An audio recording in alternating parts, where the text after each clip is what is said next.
memoriamos los muertos, hemos escrito sus nombres en lápidas y muros, hemos tallado el tiempo quebrando su máscara fatal. Bajo los nombres algunos huesos, restos, fragmentos. Que no insistan, los queremos aquí, tan cerca, tan en casa, tan nuestros. Los oiremos mejor, que no callan su verdad, disparan palabras contra el arma enemiga, empuñan azadones para la siembra nueva. Mi abuelo no era nadie, no tenía ni derecha ni izquierda, ni que se sepa, nada. Lo único, igual fue el hecho de que no hay dos sin tres.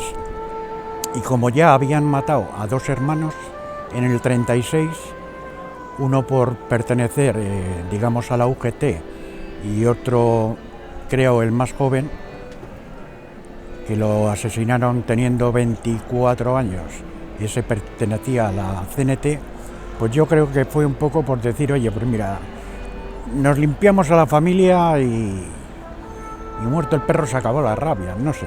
En Mendavia tenemos recogido que hubo 97 víctimas, según el balance más reciente del Fondo Documental de la Memoria Histórica de Navarra.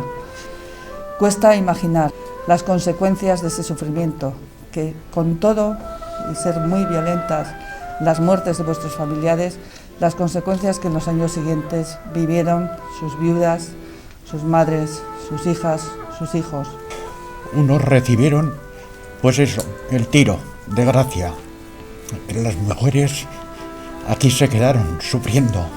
Mi abuela, Fermina Centano, pues digamos que prácticamente fue desterrada con sus dos criaturas a buscarse la vida. Y como ella, digamos, todo el resto de mujeres mendaviesas que lo tuvieron que pasar muy mal.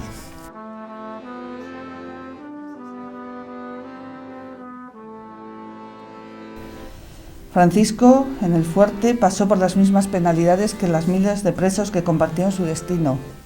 Así que participó en esa fuga que tampoco sabíamos hasta hace muy poco tiempo. Esa fuga del 22 de mayo de 1938, junto con otros 794 presos. Solo 3 llegaron. Muchos otros los devolvieron, los iban apresando, los iban cazando, porque en el fondo fue una cacería humana lo que ya se desplegó al fuerte, pero muchos también fueron asesinados en los alrededores de ese Monte Ezcaba, en lo que es un gran cementerio de fosas, muchas de ellas todavía sin encontrar. Una de ellas, Olave, en el año 2016 pudimos hacer esa exhumación de Olave.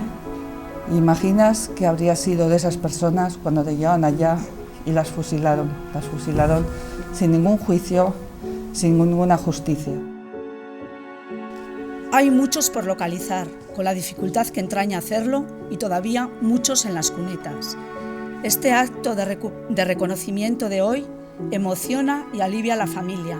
El poder recuperar y reunir los restos de Francisco Lecea con los de sus otros jóvenes hermanos, mi abuelo y su otro hermano de tan solo entonces 24 años, que corrieron la misma suerte, junto con los represaliados de Mendavia. Por fin sus restos descansan en su pueblo, en un lugar digno después de 83 años, en un lugar donde poder rendirle homenaje, dejar unas flores, dignificar su descanso, curar el duelo, decirle adiós. Cuando recibimos noticias como esta, cuando hacemos actos como este, recobramos la memoria histórica. No dejamos en el olvido ni a Francisco ni a muchas otras personas que no pueden regresar. Hacemos justicia. Me parece que es lo menos y lo más también que puede hacer el reconocimiento por hijos de la tierra que total no hicieron más que luchar por una idea y por una democracia que estaba instaurada aquí en España y se la cargaron. De lo vivido se ha de aprender y debe quedar siempre como una lección para que no se vuelva a repetir nunca.